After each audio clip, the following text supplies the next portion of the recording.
Today we're continuing to read The Brothers Karamazov, Chapter 11, Another Reputation Ruined. It was not much more than 3/4 of a mile from the town to the monastery. Alyosha walked quickly along the road, at that hour, deserted. It was almost night, and too dark to see anything clearly at 30 paces ahead. There were crossroads halfway. A figure came into sight under a solitary willow at the crossroads.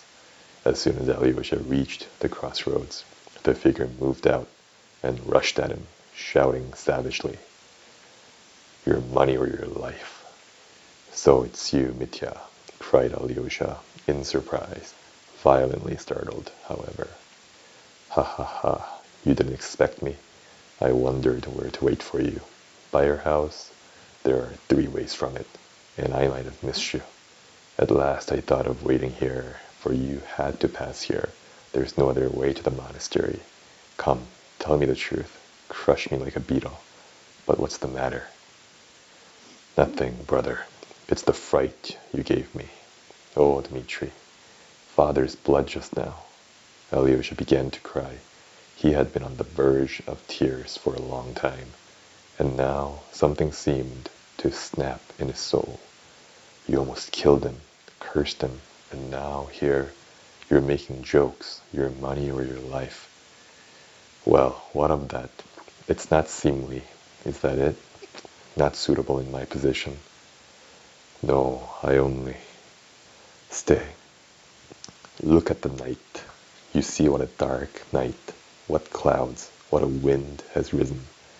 I hid here under the willow waiting for you, and as God's above, I suddenly thought, why go on in misery any longer? What is there to wait for? Here I have a willow, a handkerchief, a shirt. I can twist them into a rope in a minute, and braces besides. And why go on burdening the earth, dishonoring it with my vile presence? And then I heard you coming. Heavens, it was as though something flew down to me suddenly. So there is a man, then, whom I love. Here he is, that man, my dear little brother, whom I love more than anyone in the world, the only one I love in the world. And I loved you so much at that moment that I thought, I'll fall on his neck at once. Then a stupid idea struck me, to have a joke with you and scare you. I shouted like a fool, "Your money." Forgive my foolery. It was only nonsense, and there's nothing unseemly in my soul. Damn it all. Tell me what's happened. What did she say? Strike me, crush me, don't spare me. Was she furious? No, not that. There was nothing like that, Mitya. There I found them both there. Both whom? Grushenka at Katerina Ivanovna's. Dmitri was struck dumb. "Impossible," he cried. "You're raving. Grushenka with her?" Alyosha described all that had happened from the moment he went in to Katerina Ivanovna's. He was 10 minutes telling his story. He can't be said to have told it fluently and consecutively, but he seemed to make it clear, not omitting any word or action of significance, and vividly describing, often in one word, his own sensations. Dmitri listened in silence, gazing at him with a terrible fixed stare, but it was clear to Alyosha that he understood it all, and had grasped every point. But as the story went on, his face became not merely gloomy, but menacing.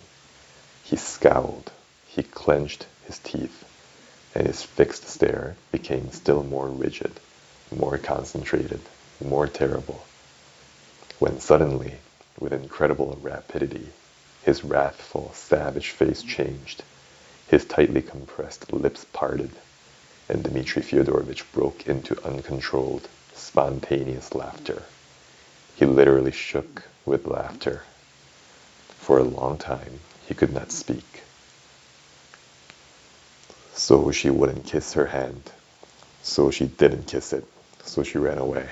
He kept exclaiming with hysterical delight. Insolent delight it might have been called, if it had not been so spontaneous. So the other one called her tigress, and a tigress she is. So she ought to be flogged on a scaffold. Yes, yes, so she ought. That's just what I think. She ought to have been long ago. It's like this, brother. Let her be punished, but I must get better first. I understand the queen of impudence. That's that's her all over. You saw her all over in that hand-kissing, the she-devil. She's magnificent in her own line. So she ran home. I'll go. I'll run to her. Alyosha, don't blame me. I agree that hanging is too good for her. And that's the end of the reading for today. Have a good day.